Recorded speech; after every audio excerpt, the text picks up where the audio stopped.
ஒவ்வொரு மாதமும் 1 கோடிக்கும் அதிகமான பார்வையாளர்களை சென்று சேரும் நியூஸ் டிஎன் சேனலில் உங்கள் நிறுவனத்தை விளம்பரப்படுத்த வேண்டுமா? தொடர்புக்கு 8072147276.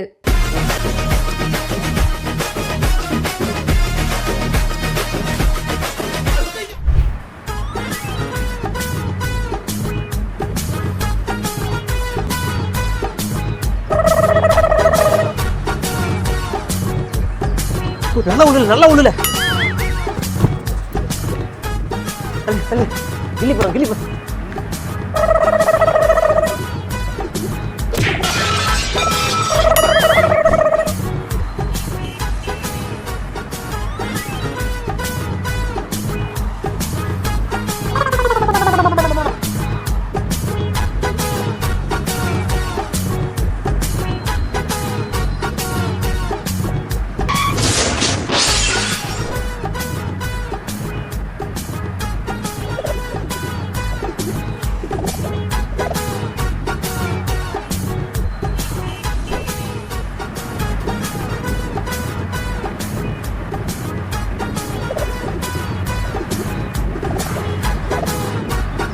அனைவருக்கும் வணக்கம். பூத் கமிட்டி கூட்டம் இப்போ தொடங்கிருச்சு. முதலாவதாக அண்ணன் மோதவ் அர்ஜுன் அவர்கள் பேசுவார்.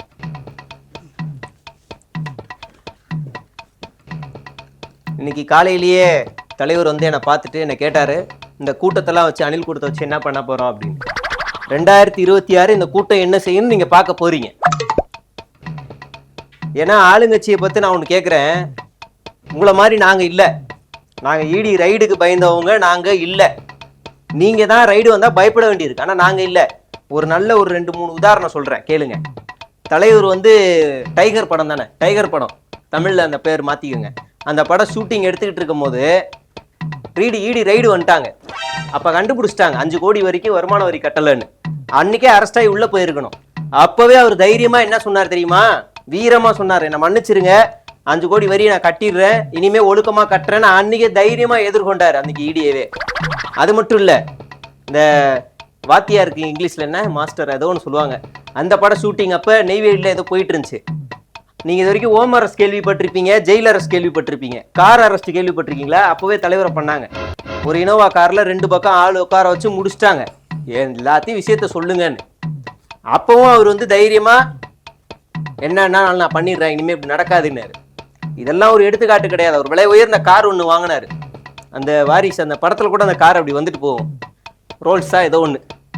அந்த கார் 3 கோடி ரூபா வாங்கிட்டாரு. தைரியமா வரி கட்டலையே, நான் கட்ட முடியாதுன்னு கெத்தா இருந்தாரு. ஆனா ஜட்ஜு கொஞ்சம் கடுப்பாயி கட்டுன்ட்டாரு. வேற வழி இல்லாம அன்னைக்கும் தைரியமா அந்த வரியை திரும்ப கட்டினாரு. ஈடினா எனக்கும் பயம்தான். ஏன்னா எங்க மாமனார் வீட்டுல அடிச்சாங்க பாருங்க ரைடு. அப்பதான் நானே கட்சி மாறினேன்னா பாத்துக்கோங்க. அந்த மாதிரி எங்க மாமனார் பத்தி உங்களுக்கு சொல்லணும் இல்ல, தமிழ்நாடு மட்டும் இல்ல, இந்தியா முழுக்க எல்லா கட்சிக்கும் காசை இறக்கி இருக்காரு. அந்த அளவுக்கு அங்க ஈடி ரைட வர போயிட்டு இருக்குங்க.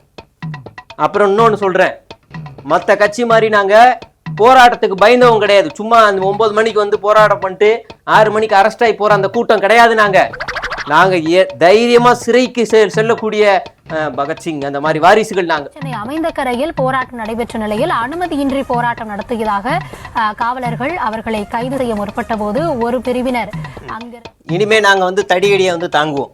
அது தெரியாம ஒரு சம்பவம் நடந்து போயிருச்சு. நன்றி, வணக்கம். அவனு கிளம்புறேன்.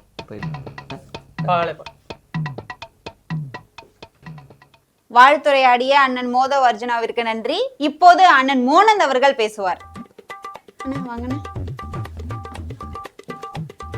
உட்கார கூட முடியல தலைவர், அவ்வளவு வேலை எனக்கு. கடந்த 2 நாளா கோயம்புத்தூரே அதிருது. சென்னையில இருந்தே நம்ம தலைவர் கோயம்புத்தூர் வர்றதுக்கு 1 மணி நேரம் தான். ஆனா அந்த ஹோட்டல்ல இருந்து இந்த மண்டபம் வர்றதுக்கு 18 நிமிஷம். ஆனா இங்க வர்றதுக்கு 2.5 மணி நேரம். அதுதான் நம்ம வெற்றி தலைவர் தளபதி. இதுக்கு பேரு பப்ளிக் நியூசன்ஸ்.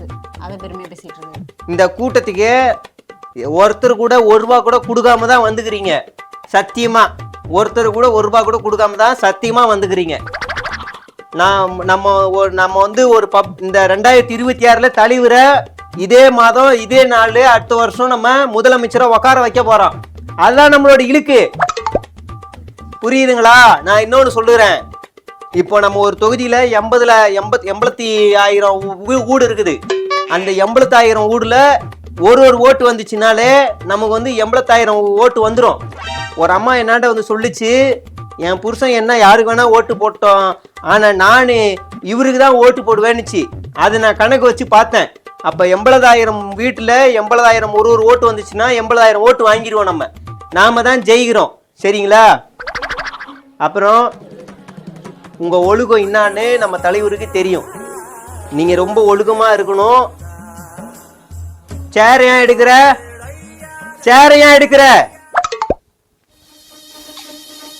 அண்ணினா மாறு. நான் சேர் ஏன் எடுக்கிற? சேர கீழே வை சொன்ன. சேர கீழே வை. வேணாம், சேர்ல கீழே வை.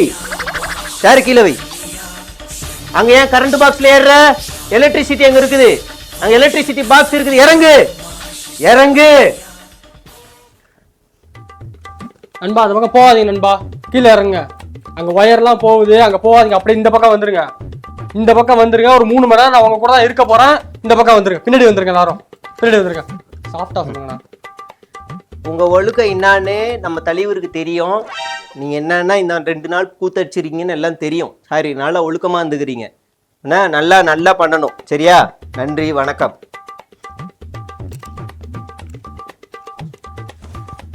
இவ்வளவு நேரம் பேசிய அண்ணன் மோனந்த் அவர்களுக்கு நன்றி. இப்போது நீங்கள் ஆவலுடன் எதிர்பார்த்த தளபதி அவர்கள் பேசுவார்.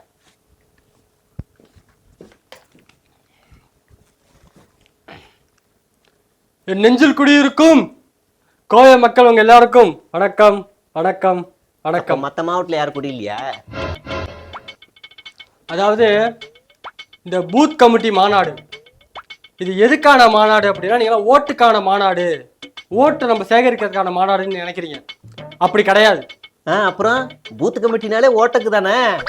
பூத் கமிட்டி எதுக்கு மாநாடு? ஒரு பூத்துல எத்தனை பேர் உட்கார வைக்கின்றானே. நான் தான் சம்பந்தம் எல்லாம் பேசுறேன், இவரும் அப்படிதான் பேசுறாரு. என்னடா அவன் இப்படி சொல்றான் அப்படின்னு நினைக்கலாம்.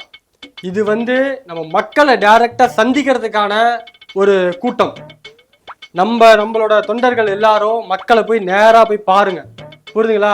அவங்க கேட்பாங்க, உங்களுக்கு என்ன அனுபவம் இருக்கு, உங்களுக்கு என்ன அரசியல் அனுபவம் இருக்குன்னு அவங்க கேட்பாங்க. வாயில சும்மா வச்சுக்கிருப்பாங்க. நாங்க போய்கிட்டு தான் இருக்கோம். இவரு வரமாட்டாரு. நம்ம போயிட்டு கேக்குறாங்க. என்னென்ன கேள்வி கேட்கறாங்க தெரியுமா? ஆனா நீங்க யாருன்னு எனக்கு தெரியும். உங்களோட கெப்பாசிட்டி என்னன்னு எனக்கு தெரியும். அதனால நீங்க தைரியமாவே பேசுங்க. நம்ம ஆட்சிக்கு வந்துட்டோம்னா எல்லாமே கரெக்டா, கமிஷன் எதுவுமே இருக்காது, எல்லாம் கரெக்டா நடக்கும். அது மட்டும் எனக்கு பொருந்தாது. கமிஷன்லாம் சொல்ற தப்பான வார்த்தை. எதனால இதை நான் சொல்றேன் அப்படின்னா, நம்ம கிட்ட தைரியம் இருக்கு, நம்ம கிட்ட வந்து கீழே பேப்பர் இருக்கு, நம்ம கிட்ட வந்து நேர்மை இருக்கு, கரைப்படியாத கை இருக்கு. அதனால நீங்க தைரியமா பேசுங்க.